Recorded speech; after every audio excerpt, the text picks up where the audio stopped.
Okay. പേരെന്താ? പ്രണവ്. പ്രണവ് ഏത് department ആണ്? ഞാൻ ഐ.ടിയിലാണ് വർക്ക് ചെയ്യുന്നത്. ഐ.ടിയിലാണ് വർക്ക് ചെയ്യുന്നത്.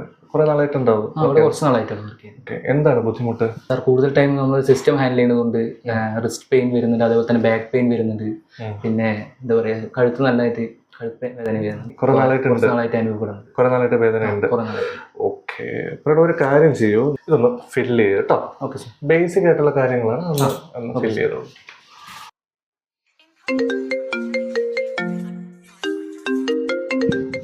പറയണം. ഞാൻ ഇപ്പോൾ ഡോക്ടറിൻ്റെ അടുത്താണ്, ഫിസിയോതെറാപ്പിയിലാണ്. അത് ഞാൻ ചെയ്തോളാം. ഓക്കെ. ശരി. പ്രണവ്, ഫോം ഫില്ല് ചെയ്യുന്നതിനിടയ്ക്ക് പ്രണവിന് കോൾ വന്നു. പ്രണവ് സംസാരിച്ചത് ഈ ഒരു പൊസിഷനിൽ നിന്നിട്ടാണ്. ഇത് തന്നെ താങ്കളുടെ കഴുത്ത് വേദനയ്ക്ക് ഒരു മെയിൻ റീസൺ ആണ്. കാരണം ഇങ്ങനെ സംസാരിക്കുമ്പോൾ നമ്മുടെ ഈ ഭാഗത്തുള്ള neck muscles, trapezius, sternocleidomastoid, levator scapula, അങ്ങനെയുള്ള കുറേ മസിൽസ് ഉണ്ട്. ഈ മസിൽസ് എന്താ പറ്റുക? ഷോർട്ടൻഡ് ആവും. ഓപ്പോസിറ്റ് സൈഡിലുള്ളത് ഓവർ സ്ട്രെച്ച്ഡ് ആവും. ഇതും ഒരു കോസ് ആണ് ഈ പറഞ്ഞ താങ്കളുടെ നെക്ക് പെയിന്. അതുപോലെ തന്നെ താങ്കൾ ഇരിക്കുന്ന ആ ഒരു പോസ്റ്റർ താങ്കളുടെ കഴുത്ത് മുന്നോട്ട് തള്ളിയിട്ടാണ് ഇരിക്കുന്നത്. അതിനെ ഞങ്ങൾ പറയുന്നതെന്ന് പറഞ്ഞാൽ ഈ പറഞ്ഞ ടെക്നെക്ക് എന്നാണ് പറയുന്നത്.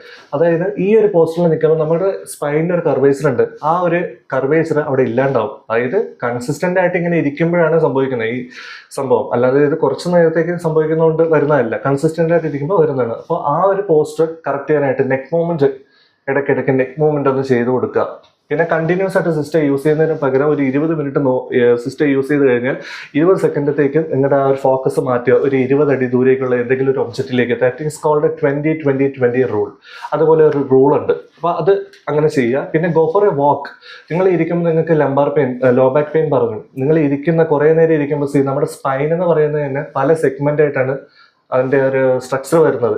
സെർവിക്കൽ, തൊറാസിക്, ലംബാർ എന്നൊക്കെ പറഞ്ഞിട്ട് അതൊരു ഒറ്റ സ്ട്രക്ചർ അല്ല. അപ്പം ഇങ്ങനെ നമ്മളിങ്ങനെ സിസ്റ്റത്തിന്റെ മുമ്പിൽ വർക്ക് ചെയ്തുകൊണ്ടിരിക്കുമ്പോഴത്തേക്ക് നമ്മുടെ ആ ഇരിക്കുന്ന ആ ഒരു മസിൽസ്, അതിന് ആ സമയത്ത് ആക്ട് ചെയ്യുന്ന മസിൽസ് മാത്രമേ അവിടെ വർക്ക് ചെയ്യുന്നുള്ളൂ. പകരം നമ്മൾ നടക്കുമ്പോഴോ അല്ലെങ്കിൽ നെക്ക് മൂവ്മെന്റ് ചെയ്യുമ്പോഴോ റിസ്റ്റിന് മൂവ്മെന്റ് ചെയ്യുമ്പോഴോ അവിടെ ആ ഒരു മസിൽസ് കൂടെ വർക്ക് ചെയ്യുന്നുണ്ട്. ആ ഗ്രൂപ്പ് ഓഫ് മസിൽസ് കൂടെ അവിടെ വർക്ക് ചെയ്യുന്നുണ്ട്. സോ നമ്മൾ ഒരു മസിലിന് തന്നെ ഒരു 8-9 മണിക്കൂർ പണി എടുത്തുകൊണ്ടിരുന്നാൽ എന്ത് ചെയ്യും? സ്വാഭാവികമായിട്ടുള്ള പെയിൻ വരും. അപ്പോൾ അതാണ് പറഞ്ഞത്, in between you have to take some rest, go for a walk, അല്ലെങ്കിൽ ബേസിക് ആയിട്ടുള്ള മൂവ്മെന്റ് ഒക്കെ ചെയ്യുക.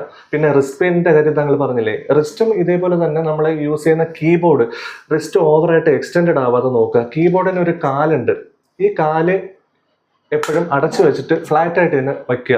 ഇതൊക്കെ ചെയ്യുമ്പോൾ തന്നെ ബേസിക് ആയിട്ട് ഡെസ്ക്, നിങ്ങൾ ഇരിക്കുന്ന ഡെസ്കിൽ ചെറിയ ചെറിയ മാറ്റങ്ങൾ വരുത്തുക. നിങ്ങൾ യൂസ് ചെയ്യുന്ന കസേരയ്ക്ക് ഒരു മാറ്റം വരുത്തുക. ലംബാർ സപ്പോർട്ടൊക്കെ ഉള്ള ഇഷ്ടംപോലുള്ള ചെയർസ് ഇപ്പോൾ അവൈലബിൾ ആണ്. അതൊക്കെ ചെയ്യുമ്പോൾ തന്നെ ഈ പെയിനൊക്കെ ഒരുപാട് വ്യത്യാസം ഉണ്ടാവും, കുറയും. So basically what you have to do is you have to take some rest in between the work. Okay. Rest movement ചെയ്യുക, നെക്ക് മൂവ്മെന്റ് ചെയ്യുക, നമ്മുടെ ബേസിക് ആയിട്ടുള്ള സ്ട്രെച്ചിങ്സ്, ഇങ്ങനെയൊക്കെയുള്ള കുറേ സ്ട്രെച്ചിങ് കാര്യങ്ങളുണ്ടല്ലോ. മൂവ്മെന്റ് കൊടുക്കുക. സിംപ്ലി പറഞ്ഞ മൂവ്മെന്റ് കൊടുക്കുക. മൂവ്മെന്റ് കൊടുത്തു കഴിഞ്ഞാൽ തന്നെ കുറേ പ്രശ്നങ്ങൾ മാറി കിട്ടും. ഓക്കെ, മനസ്സിലായോ? Okay sir, thank U.